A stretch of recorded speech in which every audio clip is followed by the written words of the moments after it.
Yes, the sweet joys of spring and summer. Children frolicking in the yard without the burden of school tomorrow morning. Corn dogs at the 4th of July. Yeah, there's a lot to look forward to in summer. There's also a lot of treacherous things out there. Maybe it's just for me, maybe it's just for gingers. But poison ivy, man, that's a nasty one. I'm dealing with it right now. I do want to give a little shout out, a little thank you to my baby brother Randy for giving me that shot in your living room the other day. I really appreciate it. I probably could have used 2 shots. It's been a couple weeks. It's still pretty nasty, but thank you. Appreciate that. And let's see, what else is there? Chafing. That's another thing that comes with summer. As you know, not great. And ticks.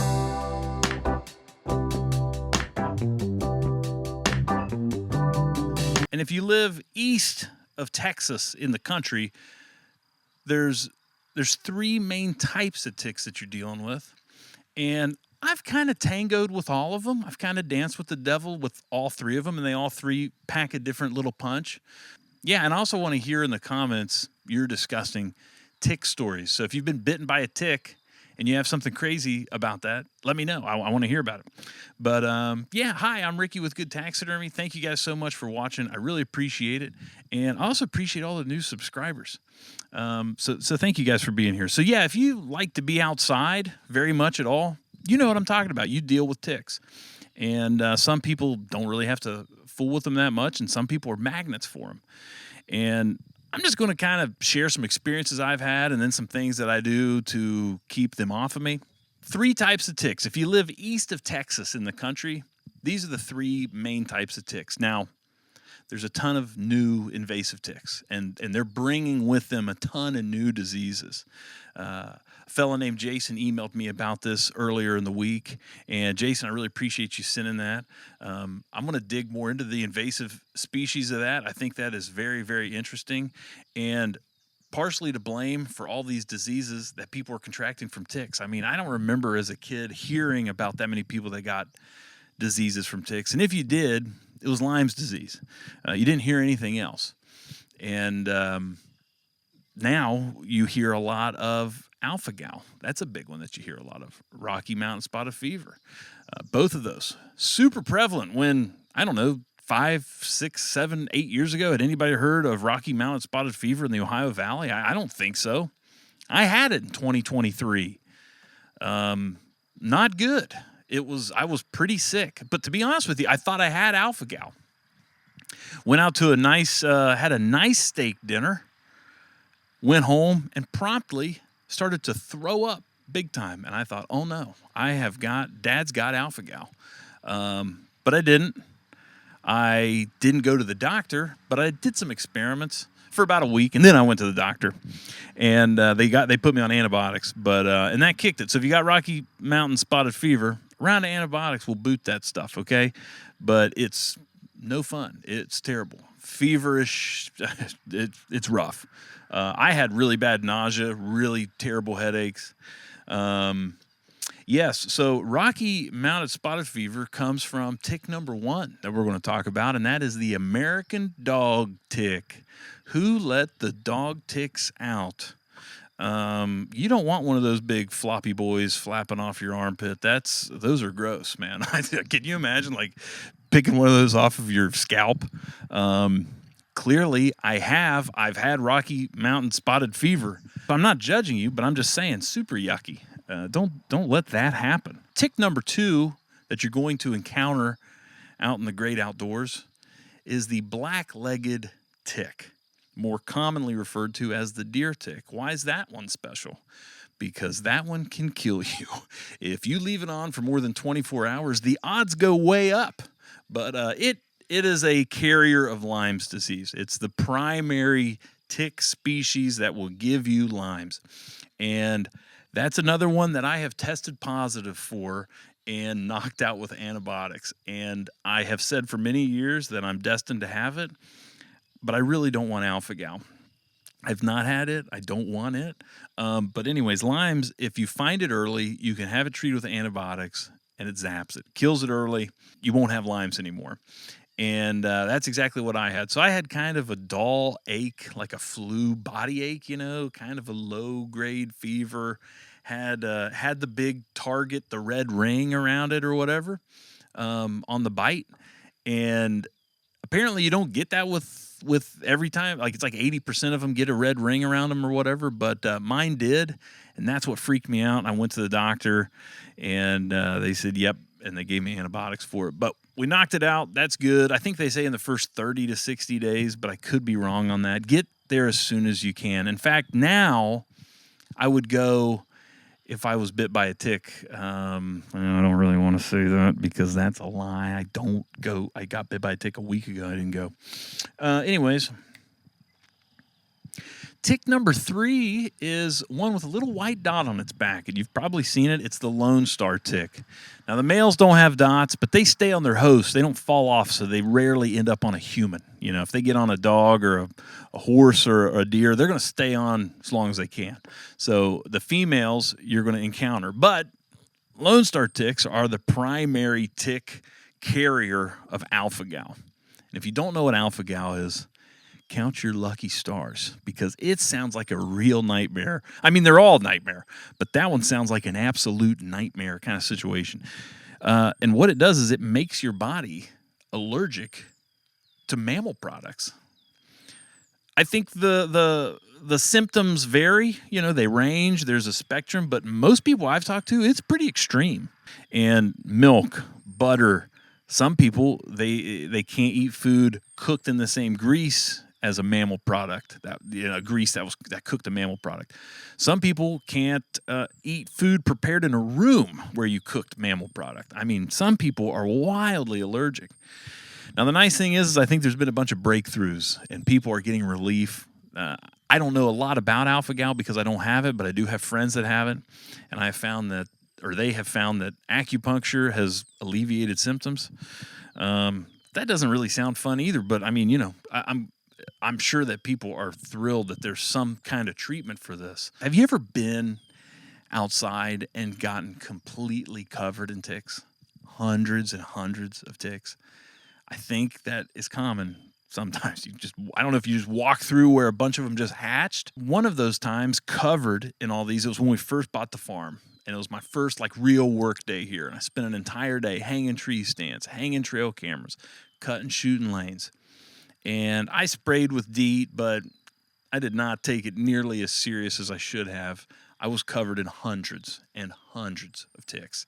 I mean, I just barely spritzed my boots and then took off because I just didn't want to deal with it. I hate the smell of it. I just didn't want to do it. What a dumb choice that was. Absolutely covered in ticks. Had over 100 ticks on me, and so many of them were attached. By the end of the day, I mean, I'd spent the entire day outside. So I came home, got in the shower. It was a disaster. It was an absolute disaster. That is how I contracted Rocky Mountain spotted fever, was from that ordeal. Now, years ago, back in college, I went to Marshall University, and I have a bachelor's in environmental science. And at the time, I thought I was going to become a biologist. And so I'd really buddied up with a whole bunch of master's students, and they were all into herpetology, which is the study of snakes and reptiles and lizards and frogs.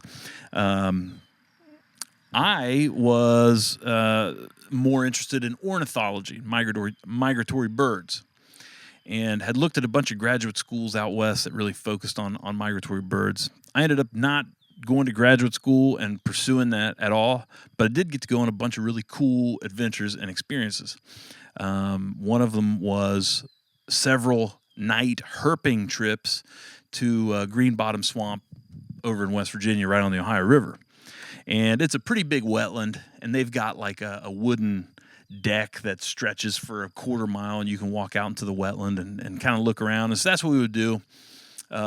Bunch of the graduate students were working on different studies, and they would ask the underclassmen to come and help them. And so we would go and spend an entire evening or all night. You'd get there at 10 o'clock at night, and you'd stay till 3 or 4 in the morning and just see what you could find.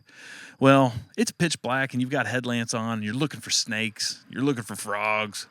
You don't realize it when you're coated in ticks, in hundreds of ticks. We all were. And so I walked back to my truck.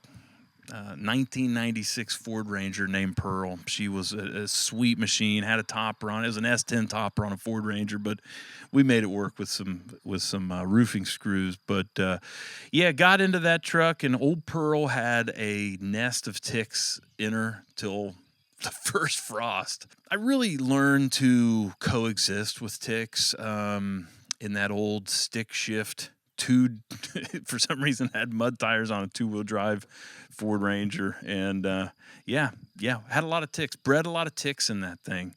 And I don't know, it's kind of funny, like when you talk to people who have never experienced ticks and they maybe have gotten bit by one for the first time, and they're like weighing whether or not they should go to the doctor. In all reality, if you're bit by a tick, you probably should go to the doctor. So most guys, they use permethrin. They spray their hunting clothes down with permethrin. It's a scent-free. I mean, you can't smell it. It doesn't have like a strong odor to it or anything, but it's a chemical. It's an insecticide, and it repels bugs from you. It repels ticks from you. I think it'll kill them too, but it'll certainly keep them away from you. And I mean, guys have killer success with that stuff. And I've sprayed my early season archery clothes with it before. But there's just something weird about it. Something about it makes me nervous, like this super strong chemical that keeps bugs from touching you, just spraying yourself with it. Like, I just don't know if that's going to end up doing good things. I've sprayed my early season stuff, but it says not to spray it directly on your skin. And, like I use DEET and different things during turkey season. But honestly, I have had great success with kind of a home remedy for keeping ticks off of you in the woods, and it keeps mosquitoes away too, and that is lavender and peppermint oil. And my wife filled up a little roller thing for me, and I keep it in my hunting bag, and I'll hit my wrists and my ankles with that. I do think you've got scent problems with that deer hunting, but it is wildly effective. If you don't want to spray yourself down with stuff, if you put that around your ankles, your waist, maybe around your neck, especially for turkey season, it works very, very well. At least it's always worked really well for me. It works just as well as DEET does for me. Now, it does have a strong odor. Some would argue it's more of a natural odor, but where I live, it's not. You don't walk through the woods and smell that, so I'm sure it really tips off deer. So I kind of just raw dog it with deer. I don't use insecticide. I don't spray myself down with anything or any kind of repellent. I don't do it because I'm worried about scent control. And then, so a lot of guys use permethrin because there's not scent associated with that, apparently. I don't know. I imagine a deer can still smell it, but I don't know. I don't feel super comfortable with that stuff. How do you guys feel about it? So I'm just trying to, stay away from some of these things that didn't exist 50 years ago. And now we douse things in it, put them on, don't really think about it. I don't know. Just my thought. Maybe that makes me a sissy. It certainly puts me in danger of alpha-gal, and I will admit. So those are some of my random weird thoughts about ticks and hunting. It's scouting season, so we're in the thick of it. You're checking trail cameras, you're checking food plots, you're hanging stands, you're checking feeders. Spray down, boys. Let's not just go out there and kind of freestyle it. Also, do you use permethrin? Am I saying it correctly? All right, I think that's it. Guys, thank you so much. I really appreciate it. Thanks for watching. Cheers.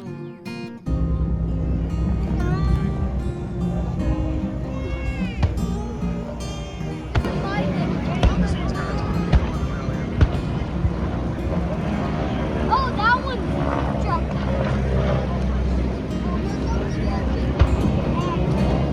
Anything else?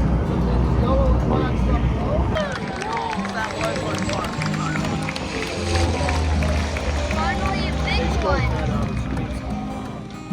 I want to eat the rice. Guys, that's good rice. That's from the foothills of the Himalayas.